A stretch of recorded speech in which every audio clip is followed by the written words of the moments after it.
ልዑልዬ የኔ ማር የእናቱ ልዑል፣ ኧረ ወይኔ ቁጭ ለማለት ደረሰ ልዑልዬ። የህፃናት ወተትም ጀምሯል።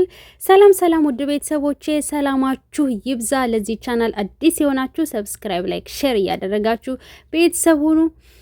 ሁሌም አዳዲስ ትኩስ ቪዲዮዎችን የምታገኙበት ቻናል ነው። እንግዲህ ልዑል እንደምታዩት በቂጦ መቀመጥ ጀምሯል ማለት ነው። የኔ ድንቡሽዬ የኔ ማር ውይ የእናቱ ማር የሩቲ ሸበላ እንግዲህ እንደምታዩት ቀብረር እያለ ነው ማለት ነው። ገድ ይላል። ወይማ ወገቡ ገና በደንብ አልጠነከረም ማለት ነው። አንገቱ ራሱ ይወዛወዛል። ብቻ ግን ገደፍ ብሎ እንግዲህ ቁጭ ብሏል ማለት ነው። እግር ራሱ ያነሳ ነው። ምን ኳስ ልትጫወት ነው? እትቱ የኔ ማር የኔ ልዩ እንዴት እንደሚያምር ደግሞ ማሻአላ ብያለሁ። እናም ልዑልዬን እንግዲህ አብርሽ በስቶሪ ፖስት አድርጎት ነው። እናም የእናቱ ልዑል እንደምታዩት አምሮበታል ማለት ነው።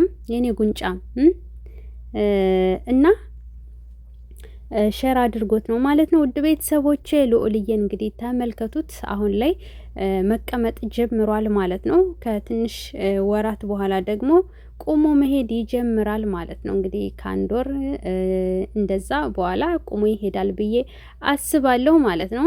እዳዴም እየተባለም ቢሆን የኔ ማር እስኪዩት ደግሞ እኮ ቁልጭ የሚለው ነገር በጣም ነው የሚገርመኝ። የምር የሆነ በቃ እንደ እንትን ደግሞ የሚቀርጸውን ሰው ልብ ብሎ የሚያየው ነገርስ ሰዎችን ባይኑ ነው የሚቀኛቸው። ተመልከቱ፣ ወደዚህም ሌላ ሰው አለ ያያል፣ ፊት ለፊትም የሚቀርጸውን ሰው ያያል ማለት ነው። ተብላችሁ ማዩት ማለት ነው። እና ሁልጊዜ የሚቀርጸውን ሰውና ማን እንዳለ ባይኑ ይናገራል። ሁሌም እኮ ነው ደግሞ። እና የኔ ማር እድግ በልልኝ፣ ፈጣሪ ይጠብቅህ። እና ውድ ቤተሰቦቼ የዛሬው ቪዲዮአችን ይመስል ነበረ። ላይክ ሰብ ማድረጋችሁን አትርሱ። በቀጣይ ቪዲዮ እንገናኛለን። እስከዛው ድረስ ሰላም ቆዩልኝ።